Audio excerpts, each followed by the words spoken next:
Welcome back to Good Therapy Tuesday. I'm Meghan Martin. And I'm Marianicolle. And this week's episode highlights the sentence level of the cleft palate speech therapy hierarchy. This video shows a parent using a cleft palate practice book to practice target words with their child.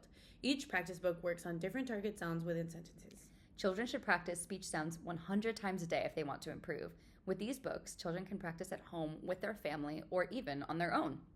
More cleft palate books are available on the LeadersProject website in English, Spanish, and many other languages. Check them out. We really hope that you enjoy this video of good therapy, and we can't wait to see you again next week for our next episode. Bye. Benny piled up. Benny piled up. A bilby. A baby. A boar. A boar. A bull. A bull.